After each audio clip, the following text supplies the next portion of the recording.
병으로 죽고 나서 다시 환생했던 그녀. 오랜 옛날 에치고국 니가타에 나가오 쿄세이라는 남자가 살고 있었다. 나가오는 의사의 아들로 부친의 가업을 이어가기 위해서 의술을 배웠다. 그는 젊을 때부터 오테이라는 처녀와 정원한 사이였는데 그녀는 부친 친구의 딸이었다.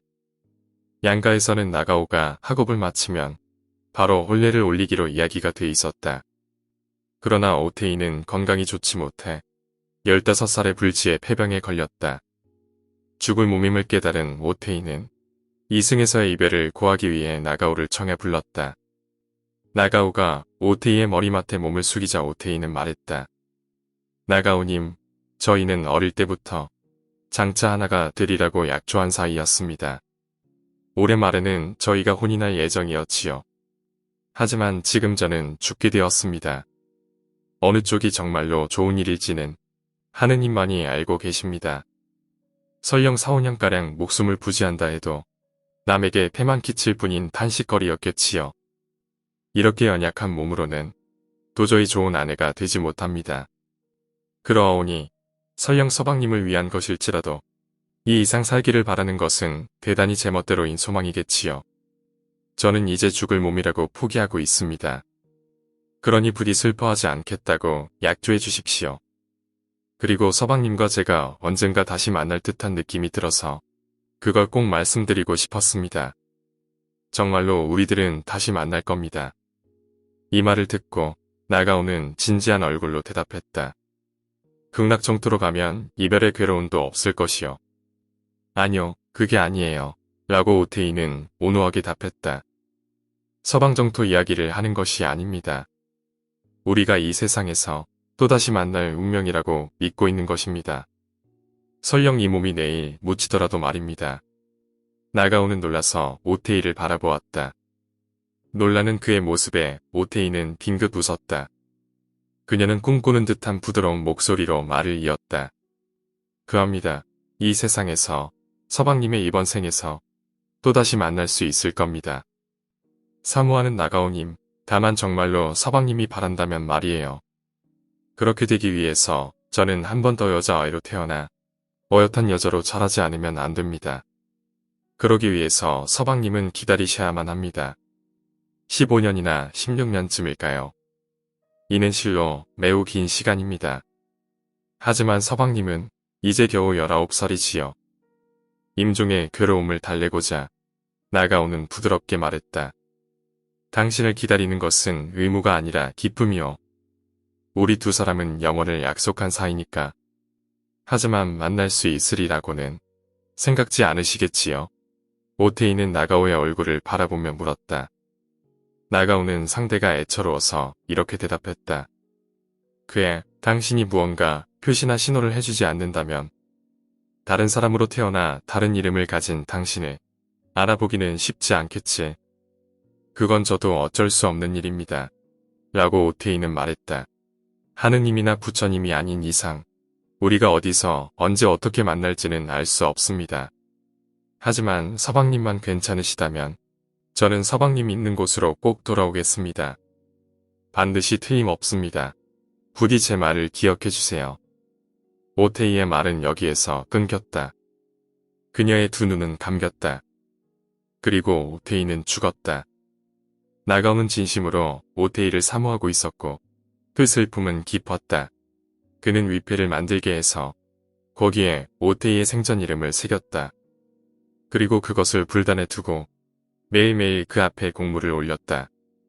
그는 오테이가 죽기 직전에 자신에게 한 이상한 이야기에 관해 이것저것 생각해 보았다. 그리고 오테이의 혼을 달래기 위해 만일 오테이가 다른 사람의 모습으로 자기에게 돌아올 수 있다면 그녀를 아내로 맡겠다고 엄숙하게 맹세를 했다. 이 맹세의 말을 종이에 적은 나가오는 거기에 자신의 도장을 찍고 불단 위 오테이 위패 옆에 두었다. 그러나 나가오는 외아들이었기 때문에 신부를 드려야만 하는 상황이었다. 가족의 바람을 저버릴 수 없던 그는 부친이 골라준 여자를 아내로 맞아들이겠다고 승낙해야만 했다. 그러나 결혼한 후에도 그는 오테이의 위패에 공양하는 것을 빠뜨리지 않았고 언제나 애착을 담아 그녀를 떠올리곤 했다. 하지만 오테이의 모습은 나가오의 기억 속에서 점차 흐려져 다시 떠올리기 어려운 꿈처럼 되고 말았다. 이렇게 세월은 점점 흘러갔다. 그동안 몇 가지 불행이 나가오를 덮쳤다. 먼저 양친과 사별한 그는 다음으로 아내와 외아들을 잃어 언제부턴가 이 세상에 홀로 남고 말았다. 나가오는 적적한 집을 버리고 슬픔을 잊기 위해 긴 여행을 나섰다. 어느 날 그는 여행길에 이카오에 닿았다. 이카오는 지금도 온천으로 유명하고 경관이 뛰어난 곳이다. 이 산속 마을의 여관에 묵은 그의 앞에 한 젊은 여급사가 나타났다.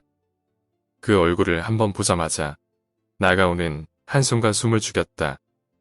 그의 마음은 일찍이 겪어본 적 없을 정도로 설레었다. 그녀는 이상할 정도로 오테이와 닮았다. 나가오는 꿈을 꾸는 게 아닌가 하여 제 몸을 꼬집어 보았다. 여자는 그의 눈앞을 오가고 있었다. 식사를 운반하고 손님방을 치우러 온다. 그녀의 움직임이나 동작 하나하나는 나가오의 가슴속에 예전에 정혼자였던 사람이 아름다운 기억을 불러일으켰다. 말을 걸면 그녀는 온화하고도 또렷한 목소리로 대답했다. 그 감미로운 음색에 지난날의 슬픔이 되살아난 나가오는 마음이 어두워졌다. 너무나 이상해서 나가오는 이렇게 물었다. 아가씨, 당신이 옛날에 알던 사람과 너무 닮은 탓에 처음 방에 들어왔을 때 나는 깜짝 놀라고 말았어. 실례지만 당신이 태어난 곳과 이름을 알려주실 수 있겠소? 그러자 잊지 못할 죽은 이의 목소리로 여자는 이렇게 대답했다. 제 이름은 오테이라고 합니다. 당신은 제 정혼자인 에치고의 나가오 쿄세이님이십니다. 17년 전 저는 니가타에서 죽었습니다. 그리고 당신은 제가 여자의 모습으로 이 세상에 돌아온다면 저를 아내로 맡겠다고 맹세해 주셨지요. 그 맹세의 말에 도장을 찍고 봉인을 하여 불단 안에 제 이름이 적힌 유입회 곁에 두셨습니다. 그런 까닭으로 저는 돌아오게 되었습니다. 마지막 말을 끝내자마자 여자는 정신을 잃고 쓰러졌다. 나가오는 여자를 아내로 맞았다. 두 사람의 생활은 행복했다. 하지만 여자는 이후로 자신이 이카오의 여관에서 남자에게 했던 말을 기억해낼 수가 없었다. 또한 전생의 일을 떠올릴 수도 없었다. 만남의 순간에 불가사의하게 되살아난 전생의 기억은 다시금 사라지게 되었고 이후에는 확실하지 않게 되었다는 이야기다. 오늘 이야기는 여기까지입니다.